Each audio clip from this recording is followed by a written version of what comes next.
사실 제가 이 채널을 알게 된 것은 그리 오래되진 않았어요.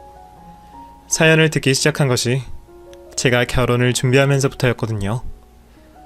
결혼 전에는 저도 그런 고민을 하게 될 줄 몰랐는데 막상 결혼을 준비하다 보니 답답한 상황들이 생기더라고요.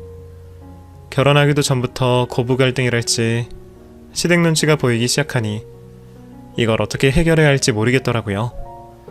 그렇다고 식구들 사이에 주변 사람들 입방아에 오르내리도록 어디 얘기하고 다닐 수도 없고, 그렇다고 혼자 삭히고 있자니 너무 답답한 마음에 다른 분들은 어떻게 대처를 하시나 궁금했습니다. 그래서 사연들을 찾아보게 되었고 지금은 꾸준히 애정하는 한 명의 구독자가 되었네요.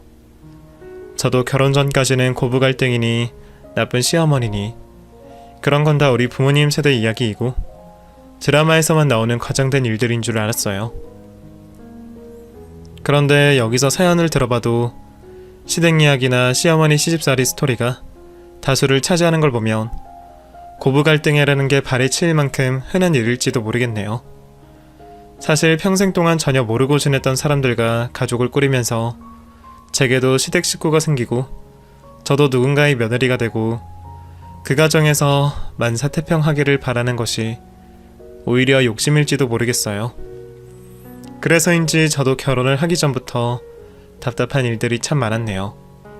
혹시나 제 이야기를 듣고 저를 짐작하시는 분들이 계실까봐 자세한 업종은 말씀드릴 수 없지만 저는 현재 식품 생산 쪽 일을 하고 있습니다. 원래는 대기업 식품개발실에서 식품개발 관련 일을 하다가 지금은 제 뜻을 위해 작은 회사에 몸을 담고 있네요. 몇 년 전 제가 지금의 회사로 자리를 옮기고 저는 지금의 남편을 만나 연애를 하게 되었습니다. 인연이라는 게 원래 운명 같은 일이라는 건 알지만 일적으로 만났던 그 사람과 평생의 연을 만들게 된 게 새삼 신기하기는 하네요. 진우 씨는 원래 제가 전에 다니던 회사에서부터 알고 지냈던 사람이었습니다. 제가 다니던 곳의 하청회사 직원이셨던 진우 씨는 그때도 참 괜찮은 사람이었어요. 본청 직원인 제가 보기에도 너무 과하다 싶은 억지 요구에도 매번 기분 나쁜 내색 하나 없이 일 처리를 잘 하더라고요. 적당히 손해를 감수하는 듯 하면서도 자기 회사 이익을 잘 챙겨가며 장기적으로 손익 계산을 잘했습니다. 회사 입장에서는 수완 좋은 직원이었고 제게는 스트레스 없이 일할 수 있는 좋은 동료였네요. 같이 일을 하다 보면 일 처리도 깔끔하고 회사에 애정도 많은 것 같고 가끔은 그 회사에 있기는 좀 아까운 사람이다 싶은 생각까지 하곤 했었어요. 그래서 솔직한 심정으로는 제가 사장이 된다면 정말 탐이 날 것 같은 사람이었습니다. 그래도 그때까지는 그저 일로 만난 사이에 그리 깊은 인연도 아니었고 이직을 한 뒤에는 더 볼 일이 없을 줄 알았어요. 그런데 우리의 재회는 조금 일찍 이루어지게 되었네요. 사람들이 이름도 모르는 작은 회사로 옮기다 보니 제가 여기저기 도움 구해야 할 일이 많아졌거든요. 대기업을 잘 다니던 제가 갑자기 영세한 회사로 옮기게 된 사정이 궁금하시겠죠. 사실 제가 옮긴 그 회사는 저희 부모님이 운영하시던 작은 식품회사였습니다. 아버지가 제가 어릴 적부터 운영하셔서 지금껏 열심히 키워오신 곳이었죠. 남들은 이름도 모를 만큼 작고 영세한 곳이지만 저와 저희 부모님에게는 인생의 전부라 생각할 만큼 소중하고 중요한 회사였습니다. 아버지가 온갖 고생을 하면서 회사를 키우셨던 것을 보고 자랐기에 저에게도 의미가 깊은 회사였습니다. 애초에 제가 식품공학 전공을 하고 식품회사를 다녔던 것도 모두 그런 이유 때문이었습니다. 언젠가 저도 가족들과 함께 회사를 운영하게 될 거라 생각했고 그렇게 계획을 해왔기 때문이에요. 물론 그때는 저도 어렸고 부모님도 젊으셨으니 그 시기가 그렇게 일찍 오게 될 줄은 몰랐지만 말이에요. 하지만 그 시기는 생각보다 더 일찍 찾아오게 되었습니다. 아버지의 건강이 나빠지시면서 큰 수술을 받게 되셨거든요.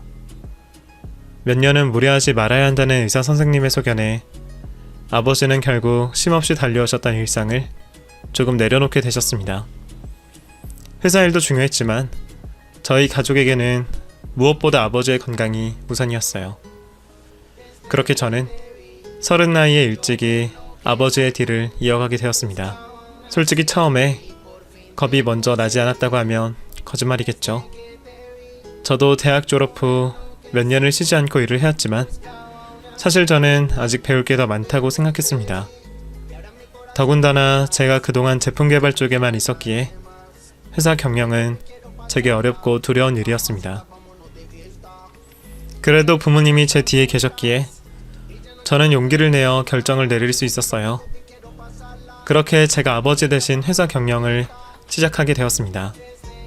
하지만 시작부터 저는 큰 난관에 부딪혔습니다. 아버지가 평생을 바쳐 열심히 일구신 회사이지만 사실 당시 회사 상황은 그리 좋지 않았습니다. 제 앞에서는 힘든 얘기를 잘 안 하시는 분들이라 저는 당시 회사 사정이 어떤지 잘 알지 못했습니다. 사실 중소기업이라는 게 하청 공장에서 벗어나지 못하면 큰 매출을 기대하기 어려운 형편이었어요.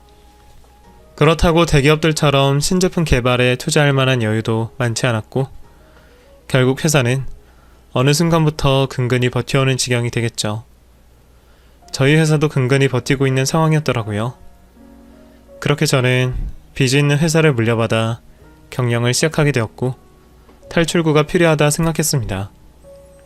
다른 무엇보다 신제품 개발이 필요하다는 것을 절실히 느끼게 되었네요. 그래도 다행이다 싶었어요.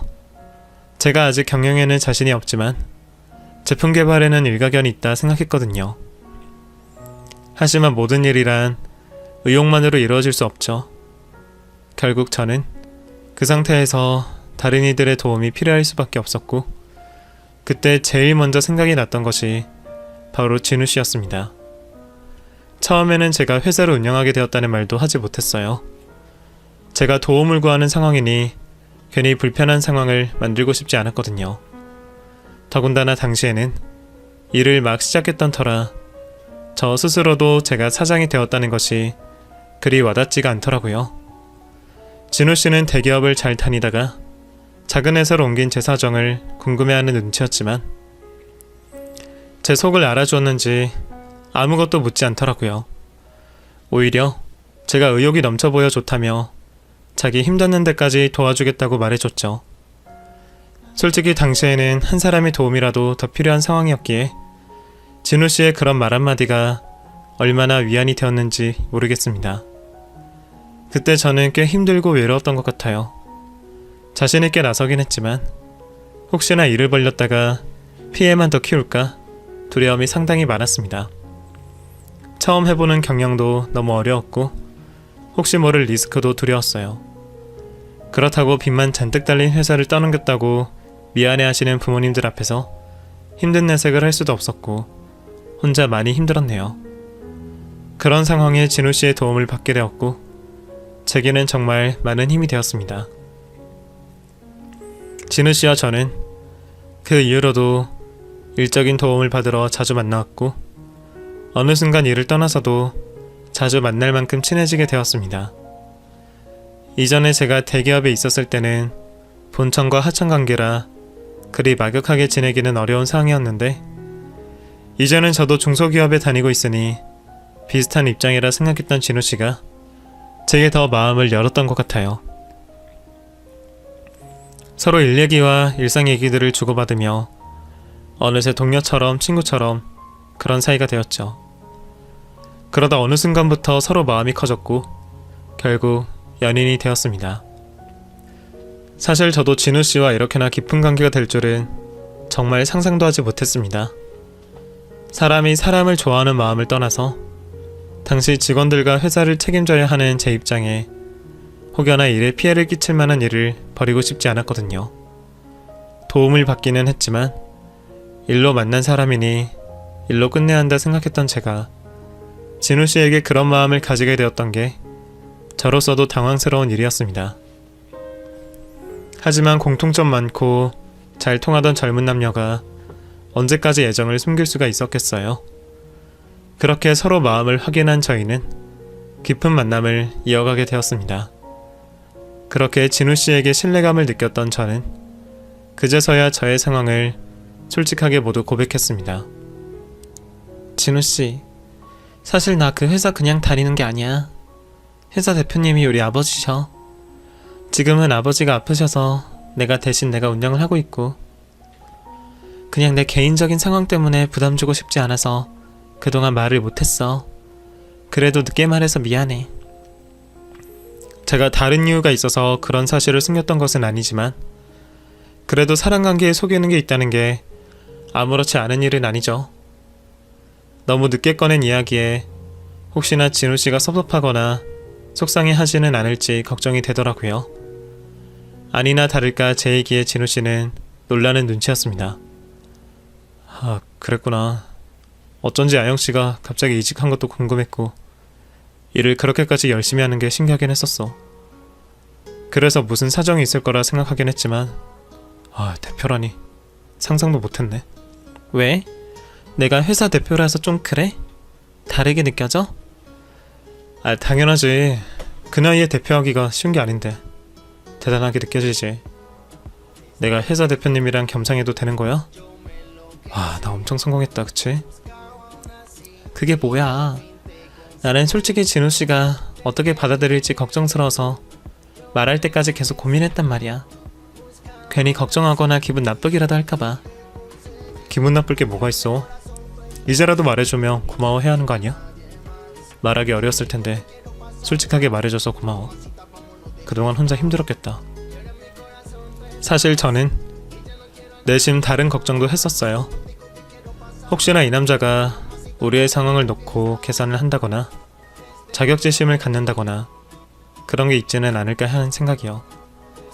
물론 이전부터 봐왔던 진우씨라면 그런 계산할 줄 모르는 사람이라는 건 알고 있지만, 남자들이 흔히 가지고 있는 허세나 자격지심은 있을 수도 있다고 생각했습니다. 그런데 진우씨는 정말 그런 것 하나 없이 제 상황을 있는 그대로 이해해주고 저를 회사와 별개로 생각해 주더라고요. 저는 그 점이 너무나 고마웠어요. 사실 저는 밖에서 저희 집이나 사정에 대해 얘기하는 것을 좋아하지 않아요.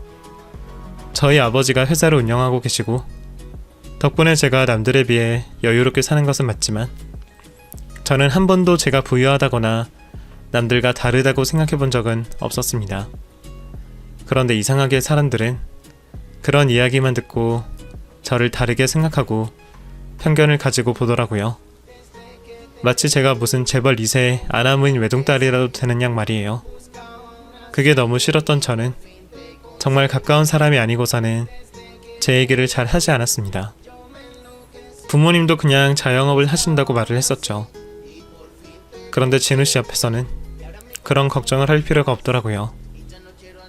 저희 부모님 사정이 어떤지, 재산이 얼만지, 진우씨는 우리가 만나는 동안 그런 걸 한 번도 궁금해하는 적이 없었습니다. 연애를 하며 더 깊게 알게 된 진우씨는 제 생각보다 더 순수한 사람이었습니다. 일을 열심히 하는 것도 승진이나 연봉 협상이 목적이 아니라 그저 일 자체가 좋아서 열심히 하는 거였습니다. 진우씨는 자기 일에 애정을 가지고 언제나 열심히 사는 사람이었죠. 그런 모습을 옆에서 지켜보고만 있으면 저 역시도 그런 사람이 되고 싶어졌습니다. 저희는 서로에게 동기부여가 되는 사이였어요. 그리고 진우씨는 여전히 탐이 나는 인재였습니다. 마음 같아서는 당장이라도 저희 회사로 데려오고 싶었는데, 이제 막 제도화하려는 발버둥 치는 상황에 무턱대고 데려올 수는 없었습니다. 조금이라도 제가 기반을 닦아놔야 당당히 그 사람을 데려올 수 있겠다 싶었습니다. 물론 진우씨가 원한다면 말이에요. 그 덕에 저도 더 열심히 할 수 있었던 건지 저는 1년 만에 작은 성과를 낼 수 있었고, 다음 분기에는 몇 년 만에 신입사원들도 뽑을 수 있었어요. 저는 오래된 회사의 구조를 바꾸고 젊은 인재들이 오고 싶어하는 그런 회사를 만들고 싶었습니다. 그래서 무엇보다 복지에 신경을 쓰려 노력했습니다. 젊은 층에서 중소기업을 꺼려하는 큰 이유 중 하나는 대기업 수준에 미치지 못하는 복지 환경 때문이겠죠. 저도 직원이었기에 그게 얼마나 중요한지 잘 알고 있었어요. 물론 대기업 수준의 빵빵한 복지를 보장하지 못하지만 적어도 회사가 직원들을 위해 노력한다는 것은 보여주고 싶었어요. 그런 저의 노력을 직원분들도 알아주셨는지 저희 회사의 복지는 순식간에 소문이 나기 시작했고 다음 해에는 지원자가 몇 배로 늘어나게 되었습니다. 그리고 제가 회사를 맡게 된 지 3년 만에 회사는 성장 단계를 밟아가게 되었습니다. 신제품이 성공을 하며 아버지가 남겨두셨던 회사 부채는 모두 정리되었고 앞으로 다른 제품 개발에 더욱 힘을 쓸 수 있게 되었어요. 물론 여전히 더 잘해야겠지만 그래도 제가 걱정한 것에 비해서는 꽤 괜찮은 성과를 낼 수 있었네요. 저희 노력에 부모님 다음으로 축하해 주었던 것이 진우 씨였습니다. 그동안 제가 얼마나 고생했는지 자기가 제일 잘 안다면서 저를 진심으로 축하해 주었죠. 이제 저희 회사도 꽤 괜찮은 중소회사가 되었고 저는 진우 씨를 회사로 데려오고 싶었습니다. 저는 정말 어렵게 말을 꺼냈습니다. 진우 씨, 평소 친환경적 식품 개발에 관심이 많았잖아. 우리 회사에서도 앞으로 그쪽 연구를 좀 해볼까 싶어. 그럼 부서도 늘어날 거고 신입 말고 경력 직원도 많이 필요할 거야. 그래서 말인데 진우 씨도 혹시 우리 회사 생각 있어? 사실 제가 생각해도 제 욕심이 과했던 것 같았습니다. 아무리 회사가 성장했고 이직을 하며 연봉이 높아진다 하더라도 어떤 남자가 자기 여자친구 부하 직원으로 들어오는 일이 달갑겠어요. 그게 아무리 성격이 좋은 진우 씨라도 말이에요. 그런데 진우 씨는 저의 제안을 아주 가감없이 받아들이더라고요. 심지어 스카웃이 아니라 다음 채용 시기에 직접 이력서를 내고 면접을 보겠다고 말이죠. 우리 사이가 사이인 만큼 오해받을 수도 있다며 조심하겠다는 진우 씨를 보고 저는 내심 마음이 놓였습니다. 그렇게 진우 씨가 저희 회사를 이직을 하며 저희는 점점 더 깊은 사이가 되었어요. 결혼 생각이 없던 저도 진우 씨를 만난 뒤로는 결혼 생각이 간절했어요. 그래도 그 과정까지 오기에는 서로를 알아갈 만한 충분한 시간이 필요했습니다. 저희가 몇 년을 만나는 동안 많은 일들이 있었고 저는 서로에게 애정과 신뢰가 충분히 쌓였다고 생각했습니다. 그렇게 저희는 연애를 시작한 지 3년 만에 드디어 평생을 약속하는 사이가 되었습니다. 결혼을 약속한 저는 예비 시댁으로 인사를 드리러 가게 되었습니다. 결혼을 허락받으러 간다고 생각하니 너무 떨리더라고요. 저는 퇴근 후 양손 가득 준비한 선물들을 챙겨 진우 씨와 함께 예비 시댁으로 향했습니다. 너무 걱정하지 마. 우리 가족들 자기 다 좋아할 거야. 하지만 환영받을 거라며 걱정하지 말라는 남자친구 말과 달리 들어간 집안의 분위기는 사뭇 썰렁했습니다. 이상하게 제가 손님이라는 생각보다 불청객처럼 느껴지더라고요. 진우 씨가 저희 집에 인사를 왔을 때는 저희 어머니가 한 상 가득 진수성찬을 차려주셨는데 제가 받은 상은 그에 비하면 너무 초라하기 짝이 없었어요. 반찬 투정을 한다는 것은 아니지만 얼핏 봐도 제가 온다고 애써 신경 쓰신 느낌은 하나도 없더라고요. 제 기분 탓이 아니었는지 식탁을 본 진우 씨가 먼저 말을 꺼냈습니다. 엄마, 손님이 왔는데 신경 좀 쓰시지. 뭐가 어때서 그래? 왜? 뭐 못 먹는 거 있니? 아니 그게 아니라 너무 성의가 없어 보이잖아. 무슨 소리야? 내가 얼마나 정성을 들였는데. 이거 나물도 방금 무친 거야. 먹으나 보고 얘기해. 그래도 손님 오는데 고기도 좀 굽고 그러지. 이건 평소랑 다른 게 없잖아. 아니 무슨 나라님 오시는 것도 아닌데 야단을 떨어야 하니? 이것도 잘 차린 거야. 아영이는 가만히 있는데 왜 괜히 네가 더 난리야. 국 식기 전에 얼른 먹기나 해. 제가 아무 말 않고 있으니 남자친구가 더 민망했던 모양이에요. 자꾸만 옆에서 미안하다면서 자기가 더 속상해 하더라고요. 그래도 애써 차려주신 거니 저 역시도 감사한 마음으로 맛있게 먹었습니다. 하지만 제가 이상하다 싶었던 것은 그 이유였어요. 식사가 끝나고 저와 진우 씨가 어머니를 도와 상을 치우니 어머니가 진우 씨 여동생에게 과일을 내오라고 시키시더군요. 그런데 예비 시누이가 과일과 칼을 들고 제 앞에 내려놓더라고요.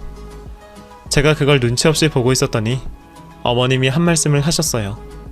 얘, 너 과일 깎을 줄 모르니? 왜 보고만 있어? 그제서야 그게 무슨 말인 줄 알았던 저는 묵묵히 과일을 깎았습니다. 처음 간 집에서 과일을 깎게 될 줄은 몰랐지만 감사히 먹었다는 의미에서 그 정도는 할 수도 있겠다 생각했습니다. 하지만 제가 기분이 상했던 것은 어머님의 행동이셨습니다. 남자친구가 자기가 하겠다고 나서는 걸 시어머니가 손등을 탁 치시며 나무라시는 걸 보니 제게 그걸 시키시는 의미가 무엇일지 짐작이 가고도 남았죠. 아니나 다를까 제가 과일을 깎는 동안 어머님이 제게 여자의 도리에 관한 설교를 하시더라고요. 옛날부터 여자는 하늘이고 남자는 땅이다. 니들 둘이서 결혼을 하면 아영이 네가 남편을 잘 챙기고 성심성의껏 섬겨야 해. 지금도 여자가 과일을 깎아야지. 남편을 시키고 그러면 되겠니? 애초에 남자들이 부엌 들락거리고 그러는 게 정말 불성사나운 거야. 옛날부터 음가양이 있듯이 여자 남자 할 일이 다른 건데 요즘 사람들은 돈 번다고 유세를 부리는지 그렇게들 남자를 부려먹고 말이야. 남자가 요리를 한다고 앞치마 입고 설치고 아휴 나는 내 아들 그러는 꼴 못 본다. 엄마 그게 무슨 말이야. 요즘 세상에 남자 여자가 어딨어. 엄마는 아빠 가부장적인 것 때문에 이혼했으면서 아영이 앞에서 그런 소리가 나와? 심지어 딸도 있으면서? 너랑 네 아빠랑 같니? 그리고 나도 아영이가 내 딸 같아서 생각하니까 말하는 거지. 아영이 너도 내 말 무슨 뜻인지 알지? 사실 남자친구 부모님은 오래전 이혼을 하셨어요. 제가 알기로도 시아버님이 가부장적이시고 어머니가 시집살이를 많이 당하셨다고 들었습니다.